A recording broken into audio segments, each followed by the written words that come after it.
Si vous connaissez très bien l'histoire de la Bible, vous avez sans doute entendu dire que Jésus donne la vie éternelle. Ça a l'air bien.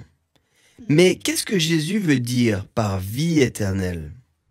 Eh bien, Jésus a repris cette expression des Écritures hébraïques. En français, cela se traduit par vie éternelle ou quelques rares fois vie pour toujours. Mais l'expression littérale traduite de l'hébreu est la vie d'âge en âge. La vie d'âge en âge? Qu'est-ce que ça veut dire? C'est en effet une expression imagée. Et pour la comprendre, nous devons d'abord parler de ce que représente un âge dans la Bible. Allons-y. Le mot hébreu pour âge est olam, et il fait référence à une période de temps. De quelle durée? Eh bien, n'importe quelle durée en fait. Et ça peut se référer au passé ou au futur. Ce qui compte, c'est que c'est une période de temps avec un attribut commun qui reste constant. Par exemple? Par exemple, l'époque d'Abraham et de ses descendants jusqu'à Moïse. L'attribut commun est que c'est l'époque des ancêtres de Moïse. Et donc Moïse dit « Souvenez-vous de l'âge d'autrefois, des années des générations passées et des anciens. » D'accord.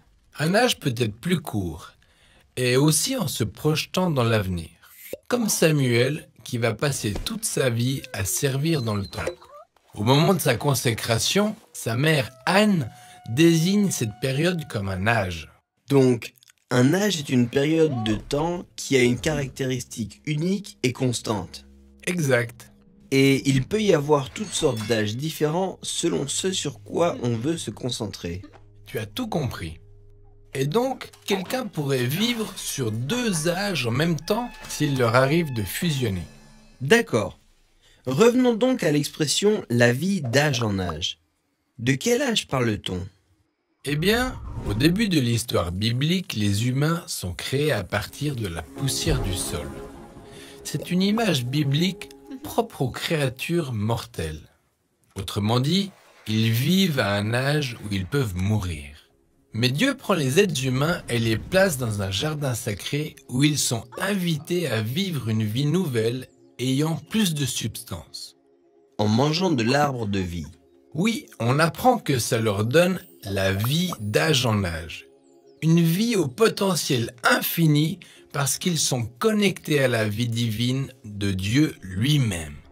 Mais l'histoire prend une autre tournure, et au lieu d'accepter la vie d'âge en âge, ils mangent de l'arbre de la connaissance du bien et du mal.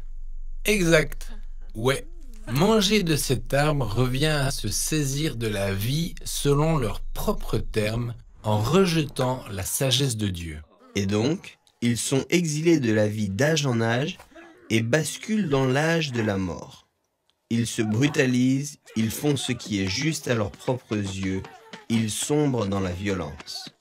Exact. Et donc, le reste de l'histoire de la Bible peut être considéré comme un choix entre deux âges différents. L'âge de la vie selon nos propres termes et qui conduit à la mort, ou l'âge de la vie de Dieu. Et bien que l'humanité ait rejeté la vie de Dieu, Dieu promet de leur ouvrir une voie de retour. Exact. Et c'est cette promesse qui conduit finalement l'histoire à Jésus. Il est présenté comme la vie de Dieu incarnée en un humain, pour que les deux âges fusionnent en lui. Il vit à la fois dans l'âge du péché et de la mort, et dans l'âge de la vie éternelle. Et donc, il peut permettre aux gens d'accéder à la vie d'âge en âge. En effet, c'est comme ce que Jésus dit dans l'évangile de Jean. Or, la vie éternelle, c'est qu'ils te connaissent, toi, le seul vrai Dieu, et celui que tu as envoyé, Jésus-Christ. Pourtant, comme l'humanité a rejeté la vie de Dieu dans le jardin, Jésus a été rejeté et mis à mort. Mais la vie de Dieu est plus puissante que la mort. Et donc, Jésus ressuscite d'entre les morts et peut donner la vie de Dieu aux autres. Comme le dit aussi l'évangile de Jean.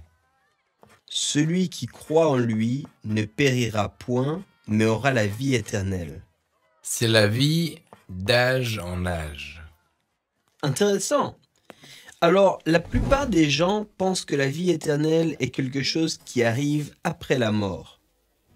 Mais dans la Bible, je peux avoir accès à cet âge dès maintenant. Oui, rappelle-toi, Jésus était le point de convergence entre l'âge de la vie de Dieu et l'âge de la mort.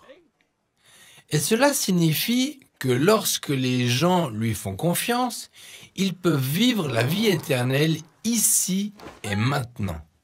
Mais nous vivons toujours dans l'âge de la mort. Alors, que se passera-t-il quand je mourrai?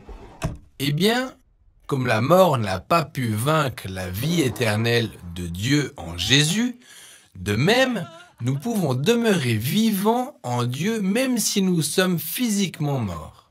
Dans la Bible, cela s'appelle être avec Christ.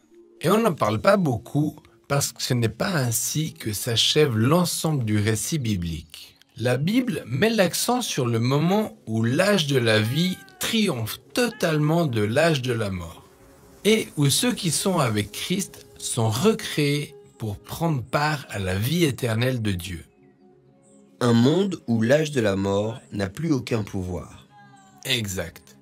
Parce qu'une vie totalement connectée à la vie éternelle et à l'amour de Dieu est une vie qui n'aura jamais de fin.